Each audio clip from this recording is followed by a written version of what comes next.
My name is Florencia. I go to New Mexico State University. Thank you so much for the talk today. My question is regarding something I personally went through.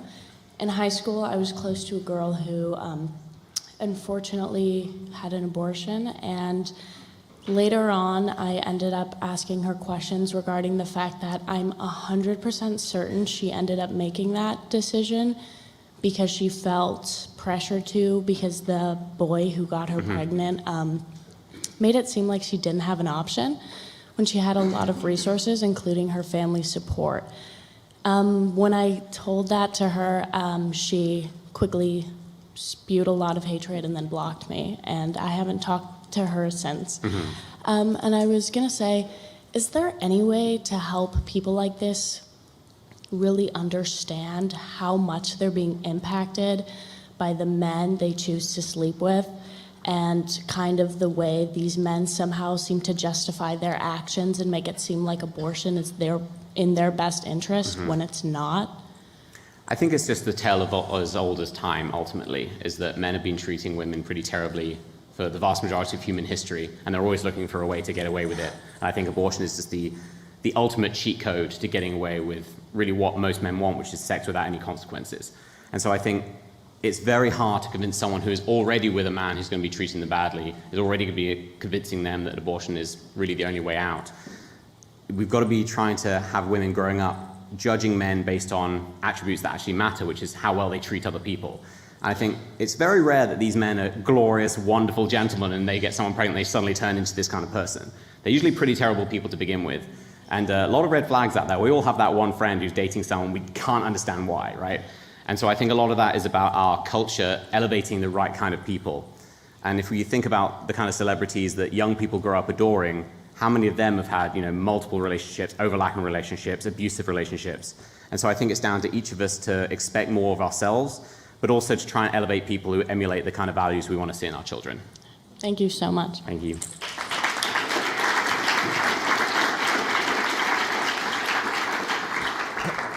Hello, Jan. Thank you so much for being here, first of all. So I have two questions when it comes to the issue of abortion in how can I say, midterms and how can I say, elections, right? So I have heard conflicting messages when it comes to the issue of abortions. I have heard that how can I say, liberals care about abortion, and that and that kind of how can I say, and that brings them to the polls, but not conservatives. I heard that both liberals and the conservatives are how can I say, moved by the issue, and I also heard nobody cares about the issue of abortion aside from white girls in college campuses, and actually nobody cares about it. So first, what do you who do you think the issue of abortion motivates? If it's liberals, conservatives, neither, both? And second, during those last elections, we had a lot of. Can we do the first question first? Yeah. There's no way I can remember. Oh, though. Sorry. That's all right. Go ahead. I think in terms of how much it matters, it's hard to gauge that because I think a lot of people tell us the things that matter to them matter to everyone else. And so I think abortion is one of the things that the left specifically like to use to try and drive people through fear to the polls. I think that's why maybe a lot of young democratic women tend to be voting, from the data I've seen, with abortion in their mind over things like the economy, which obviously matters far more, especially since condoms are free or 10 cents each. And so there's a pretty economical solution to all of this. And so I think, though, we focus too much on expecting our politicians to solve all of our problems. Most politicians are pretty awful people. They're pretty incompetent people. And so I think if we want to actually fix the problem of abortion, we shouldn't be looking to 2022, 2024. We need to be fixing it in our culture so that the legislature mirrors what our culture expects rather than expecting it to be the other way around. And so I don't really care how much of an important issue it is to people. I care about changing it in the culture, not in DC where we are now. And second, a lot of politicians, especially Republicans, in these last elections, they just said that abortion should be up to the states. However, those same Republicans, they're pro-life, so they will tell you abortion is murder, but states can choose to murder people. So my question is what do you think about that, and why do you think they do that, and how we how do we stop that? I am assuming that you support federal law against abortion. I'm assuming that. So yeah, I think it's two things. One, yes, politicians are hypocritical. Like, newsflash. But the issue there is also one of what's the long-term goal here? The long-term goal is to end abortion. Trying to run on a policy that is vastly unpopular in a lot of states might not get you there. So I think a lot of politicians are trying to stand on both sides of the fence on this, of saying like, oh, I'm personally pro-life, but I think it should be up to the states. I think they're lacking a bit of guts there a little bit. I think there is a way to talk about this strongly without making it your primary policy. But again, it has to come down to culture, because there's no politician out there who's going to solve this. There's no politician who will be able to fight states like California, Michigan, Illinois, New York on the idea that abortion shouldn't be a right anytime, anywhere, for any reason. That has to come from the culture. There's no way a politician, many of whom have had abortions or paid for abortions, are going to change that. Okay, thank you so much. Thank you.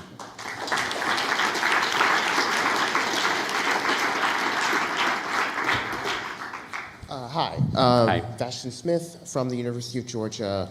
So, as a single dude, what can I do to ensure that, what can I and other single men do to ensure that we do not participate in or contribute to abortion and abortion access? So I think on an individual level, it's being careful who you have relationships with and making sure that you have sex when the risk of having a child is an outcome you're willing to accept. And if that's not an outcome you're willing to accept, then don't have sex. It's pretty simple.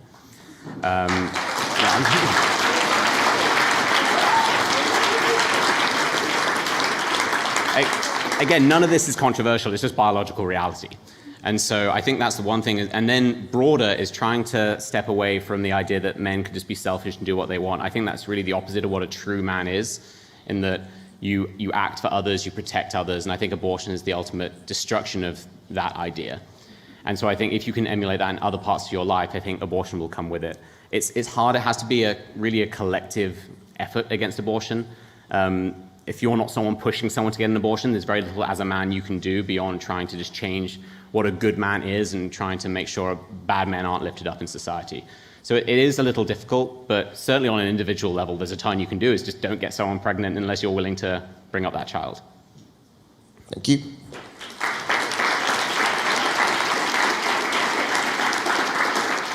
Hello, my name is Max Langmead. I go to Maricosta College. My family's from England as well. Oh, cool. My question is, according to the CDC, the percentage of women who have an abortion is at about 2%, 2% of women in America. So why does the left push it to be such a big thing that all women have abortions, that they make it seem and stuff, but it's such a small percentage of people? So two things there. I'm not going to comment on the data because I hadn't seen that it's that small a number, so I'd have to take a look. But I think regardless of the number, the left love abortion because it's a way of living without consequence. And that's the ultimate promise of collectivism, is no responsibilities. That's why you can go to college and not pay for it. That's why you can get healthcare and not pay for it. That's why you can have a house and not pay for it. You don't need a job. You don't need anything. The government will look after your children if you have them, if you don't kill them first. And so abortion is just the ultimate way of avoiding having to live up to your biological fundamental responsibilities as animals, which is what we are deep down. And so I think that's why the left love it so much. And also it's a way of pushing really a broken culture, and the left feed off a broken culture. When you have people abandoning their families, abandoning their children, you have single parent homes in mostly democratic areas, by the way, that is good for them, because then those people are more desperate and they are more conducive to be brought in by promises of having it fixed by the next politician. Because that's all really the left offer. I think there are a lot of problems with the GOP and how they handle issues, but the left run on just promising solutions to things problems they caused usually, and two, things they can never possibly fix. That's what Biden's whole platform is I'm going to end COVID, I'm going to end all these things, I'm going to end cancer. Those things are still around and they will be. And so I think it's just part of the wider issue of the left just living on promises and people being stupid enough to swallow them. Thank you.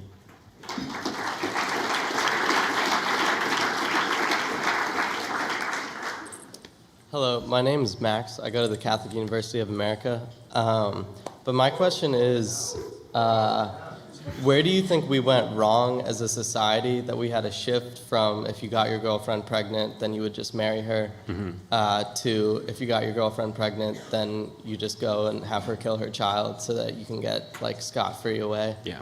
Why is there such a fear of marriage now in that respect? Well, I think there's a few things. I think one is a lack of religiosity in American life generally, because I think religion is often the driving factor. It is an expectation. I mean, first it was an expectation that you would get married before you lived together, had sex, anything.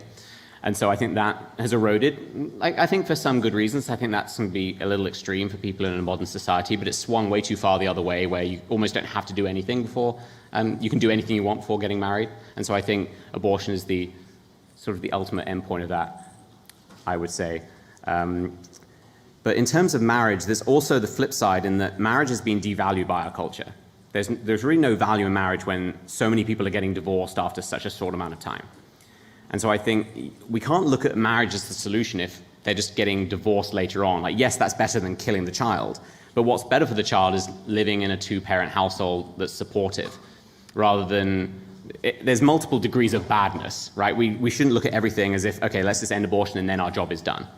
And I think a big part of the issue of marriage is that people don't look at it as important.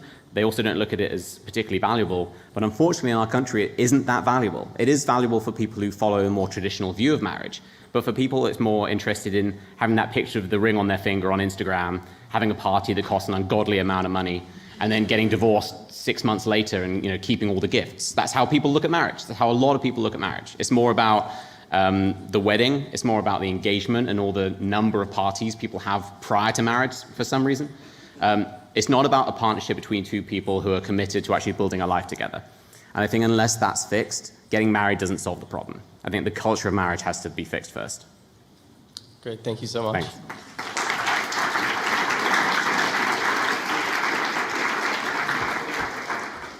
Hi, I'm Caitlin Conrad, and I go to St. Louis University.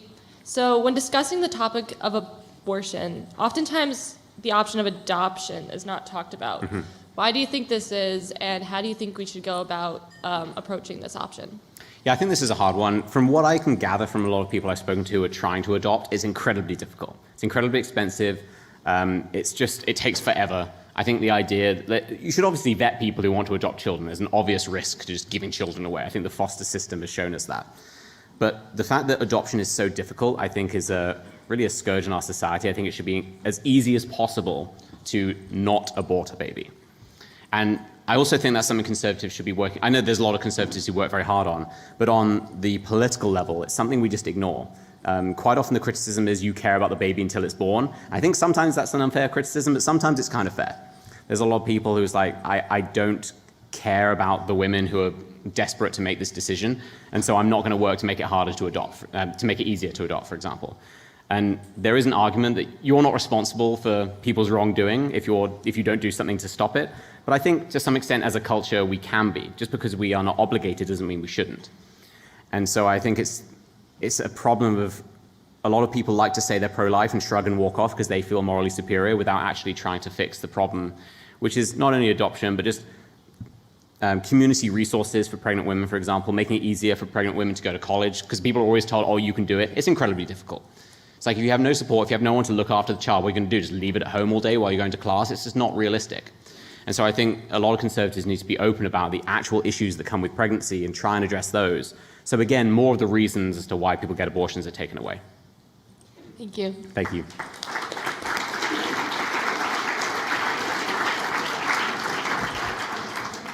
Good afternoon. Thank you for being here and sharing your thoughts. My name is Nick Parafinuc. I go to the St. Louis University. My question is, how do we as men help change social norms in a way that we can help during those unexpected pregnancies?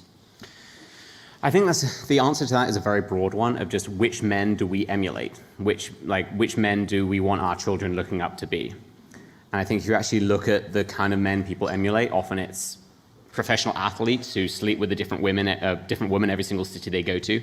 That's basically the NBA. That is the reality. And so there's movie stars who have multiple children and multiple different women. Some of them are involved in pretty gross stuff. And I think that comes down to obviously being an example if you have children, especially if you have sons, of being a good example to them, of supporting your family, being selfless. I think those are really the things you can do on an individual level.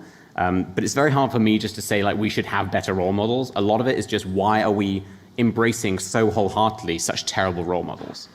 I think it's fine to like people, say, if they're good at football or if they're good at some kind of music or whatever, they're good at acting.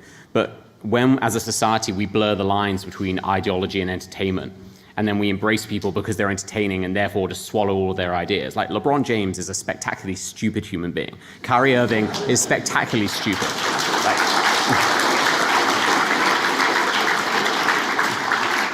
So none of these people are worth following, so why do we? And I think that's the bigger problem, is just trying to bring people up to have some really critical thinking abilities to judge who are good role models. And often that comes down to just judging who is a good person, who's a moral person. And that comes from setting an example in the home, ultimately. Thank you. Thank you.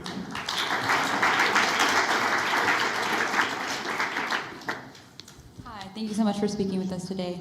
My name is Melody, and I go to the Masters University in California.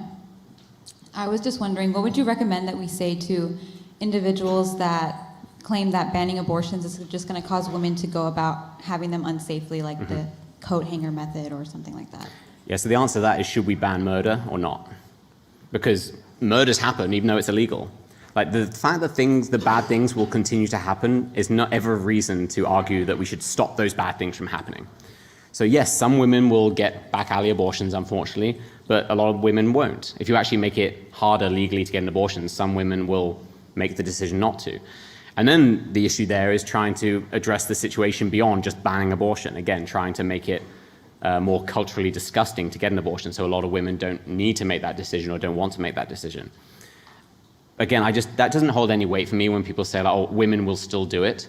It's like, we ban all kinds of things that still happen, but we ban them because they're wrong. And I think that's same as abortion. It really makes no logical sense to say, like, well, some women, a tiny minority of the women who would have got it if it was culturally acceptable will still get it. It's like, that's true of all immoral acts in the history of humanity. So it just doesn't really hold any weight for me. Thank you.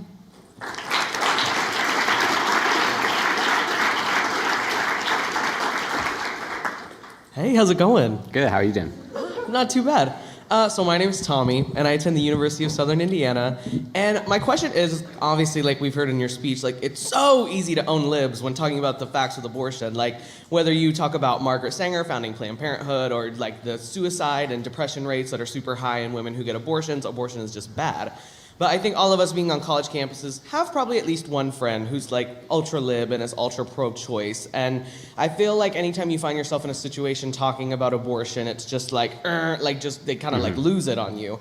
And so just from your personal experience, what are some really good interpersonal communication tools that you use to just kind of like navigate through that gray area and just kind of like see like, hey, this is where I'm coming from that pro-life point of view? Yeah, I think the first one is make sure that person is interested in engaging you in your good faith, because there are a lot of people who aren't, and you're just wasting your precious time on them when you could be speaking to someone else.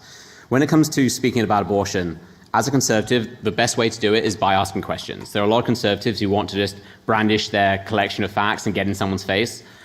People don't tend to respond to that, on the left and the right. If someone's in your face kind of making you feel stupid, people don't respond. You dig your heels and you get very defensive, and you're not going to think logically or really even morally. And so the best way I found to talk about abortion with people is to kind of ask questions and really first work out exactly what they think. Because there's a lot of people who are, first I hate the phrase pro-choice. It's not pro-choice. You're either pro-abortion or anti-abortion. The choice is ridiculous. It's like saying I'm pro-slavery or pro-choice of slavery. It makes no sense.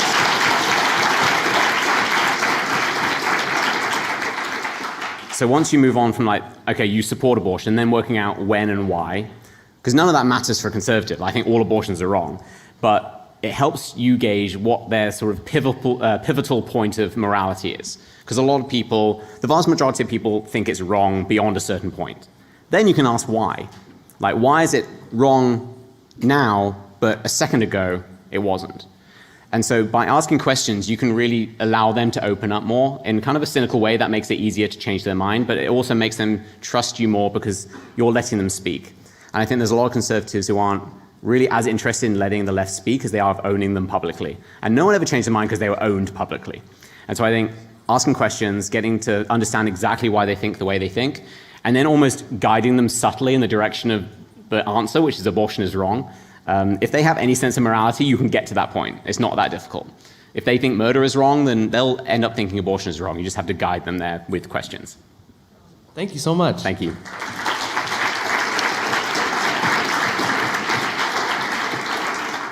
Thank you so much for coming to speak today. My name is Shauna, and I attend the College of Lake County. So my question is, how do we engage with a culture that promotes so much promiscuity and encourages us young people to go out and be promiscuous, but then they hate on marrying young, and they say, how can you make such a decision when you're so young? How do we deal with that? I'd say not caring what other people think.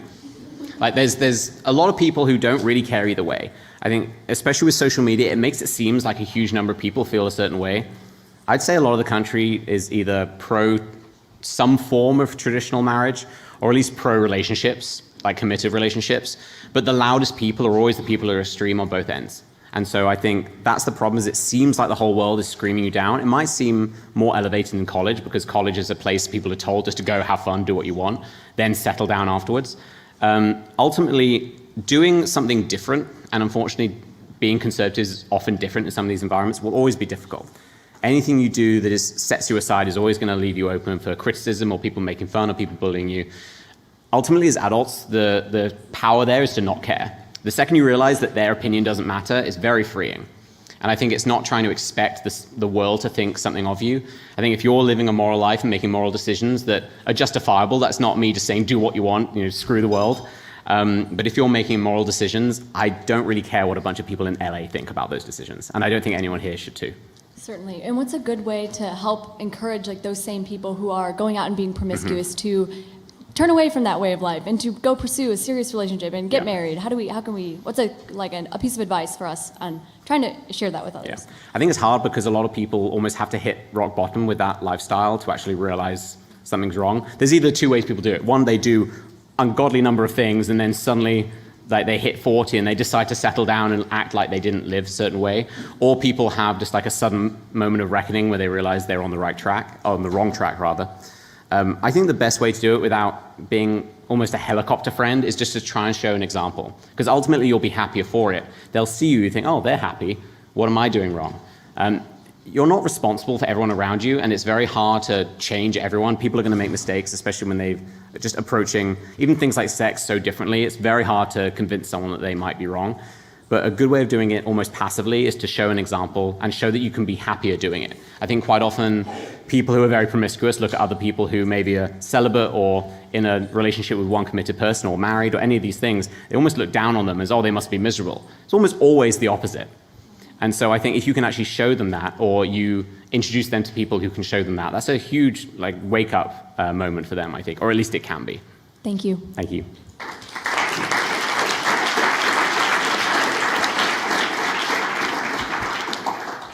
My name is Alejandro. I go to Fresno State. Let me start off by saying I love the podcast, huge fan. Thank you. So my question is, what is the future for California? We just recently enshrined abortion through Proposition 1 into our Constitution. What should the goal of pro-life movement be? How can we help stop abortion in California now that we're facing such an even greater uphill battle? Yeah, California is a mess. I left for a reason. I left in 2021. I moved to Tennessee. A big part of that was just California. I felt like it was lost, and I think a lot of people feel that way. I think the answer to California is trying to push back against the almost systemic controlling forces in California. So I think there's a lot of money in Silicon Valley, for example. They have a lot of, I don't think they particularly influence people ideologically, but they make it very easy to spread one view and not the other. I think Hollywood is incredibly powerful and spreads often immoral views. I don't think we're going to win California back at any point. But I do think, as conservatives, we can raise up the voices of the millions of conservatives who are in California. I think that's what people don't realize, is they always think about California as San Francisco or LA and San Diego, Oakland, these kind of places. But I lived an hour and a half east of San Francisco, and it's like Trump country. And so you can say what you want about Trump, but at the time, that was really what a lot of people viewed as the opposite to the left. And so I think that there's a lot we can do to elevate those people in California and try and give them a voice, often on the national stage, because they're squeezed out politically in California. Unfortunately, I don't see California changing. I would love to have this set list of strategies of what we could do to save California. I think there are some states that are just lost for a long period of time. And I think we are better served focusing on trying to protect the red states from going purple. Like Texas is one of those states that could easily be purple to blue in 10, 20 years if we're not careful. I think we're very complacent as conservatives, assuming certain places will stay red. it's not really the case. So I think it doesn't mean we should abandon California. I think there are moments where we can get involved, but I think it's somewhat naive to ever think it's going to go back to being even purple, unfortunately. Just because also if you think everyone's moving because it's so financially difficult to live in California, so all the people who are conservative are leaving, so it's leaving more and more blue people. They're letting more and more people in, assuming they're going to keep voting blue. And so it's really an uphill battle that I don't see any way in fixing in the short term. I'd rather focus on other places that will give us more short-term wins. Thank you.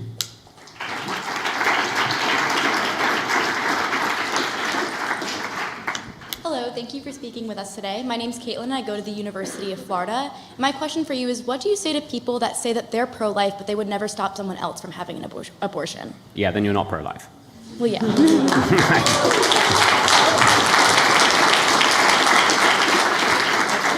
So that's a cop-out, because that's like saying I wouldn't have a slave myself. Not to say that slavery and abortion are the same, they're obviously different, but in terms of pure moral standing, I'm against slavery, but if you want to have a slave, that's cool. Like, you either think humans have value on an equal individual level, or they don't. And if you think something is immoral for you, then it is immoral for other people. And so I think that's just a way of really trying to ride both sides of the fence and make it very easy to just let someone feel not ashamed of maybe how they view the world. It's a binary thing for me. You're either pro-abortion or anti-abortion in the vast majority of cases. And to say that you're against it for yourself, but other people should be able to do it, I think you don't want to look in the mirror on that one, ultimately. Thank you.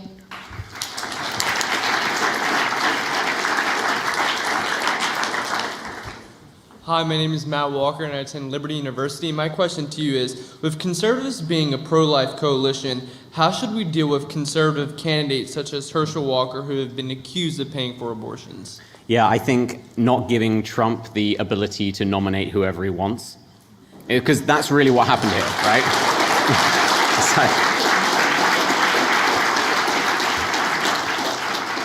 That's ultimately the issue, is that I think the primary system has a lot of problems in that it encourages people to fight against each other and then show up with bruises before an actual general election. But giving Trump that much power over really an election when it comes to choosing candidates, I think is very dangerous. I think Herschel Walker was a terrible candidate. But the same was true of several other races. I mean, Dr. Oz. I mean, for goodness sake, that's why John Fetterman is there, right? He's a terrible candidate, just terrible candidate. And so I think these people at the core aren't really conservative. Like, people are celebrating Herschel Walker because he was good at football. That's an absurd reason to be elected as a politician. And I think unless we fix that kind of attitude of our own adoration of celebrity, because conservatives adore celebrity. Like, a lot of us love to scoff at Hollywood and, oh, what are you listening to LeBron James for? And then Kyrie Irving comes out one day and says he's against vaccines, and we're all like jumping on and trying to buy like Kyrie Irving jerseys. It just makes no sense to me. And so I think the same is true of Herschel Walker, is that when he's nominated, we just go, no. Like, maybe I'm going to go with someone who actually has some conservative principles rather than who's just famous. I think that's the core issue there for me. Awesome. Thank you. Thank you.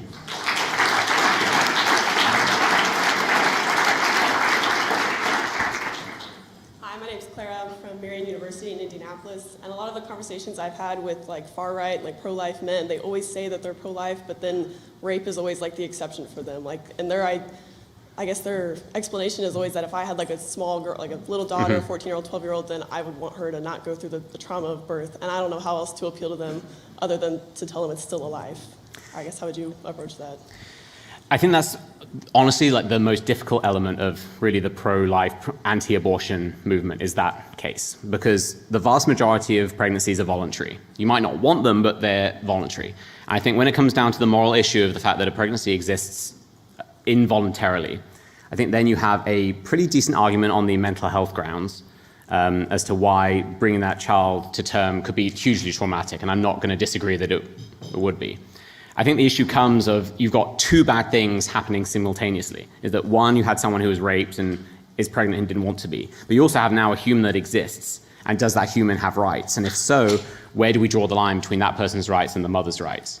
And in an ideal world, the ultimate way of getting out of this, right, is having the ability to basically bring up children from conception externally, to have artificial wombs and stuff like that. We don't have that technology, and so we're forced into these very uncomfortable decisions of making that distinction between whose rights matter more. and what does a right mean when it comes to the right to mental health or the right to life, which is being created in the most evil way. It's honestly something I wrestle with. Some days I think abortion is wrong in all cases, and some days I can justify to myself abortion in the case of rape, because it's so difficult morally. Because I think to argue that a woman should be forced to give birth when she didn't voluntarily, like she was raped and forced into pregnancy. That's the only time someone's forced into pregnancy. People use the term forced into pregnancy all the time when people have sex voluntarily, but I think that is quite valid when you've been raped. It's something I wrestle with. I think usually I come down on the side I think abortion is wrong in all cases, and we need to look for solutions to rape in that we can try and reduce the number of rapes. We can also try and provide resources to people who have been raped to try and help them through it. Again, it's very easy for me to say because I'm not in any of these situations where emotions make it extraordinarily difficult. And so I think it's one of those issues that as a movement we're still wrestling with, and I think we need to keep wrestling with because it really is the core moral issue. So I don't have a good yes or no answer for you because it's something I go back and forth with all the time, just to be honest, and I think we should all be honest on this. Yes, thank you. Thank you.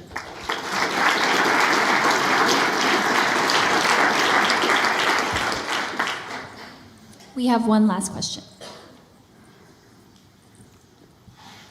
Hello, my name is Jared Nishimura from LeTourneau University.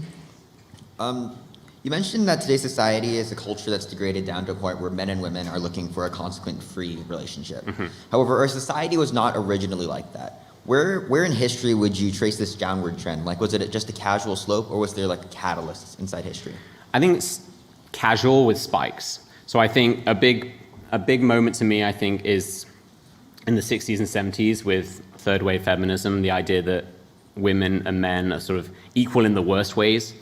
Kind of what I alluded to in the speech of rather than making men better, making women worse and seeking equality that way. I think that's a very key moment, especially when it comes down to sex, because men and women are fundamentally different when it comes to sex, especially in the potential outcomes. And I think making them equal in all ways ignores that fact, and so the outcomes are even sort of more magnified. So I think it's been a gradual thing in our society of just looking, say, at our culture 20 years ago to now. What we viewed as obscene then is really kind of milquetoast now. And so we're constantly on this slope of just getting more radical in every way. That's kind of natural in cultures.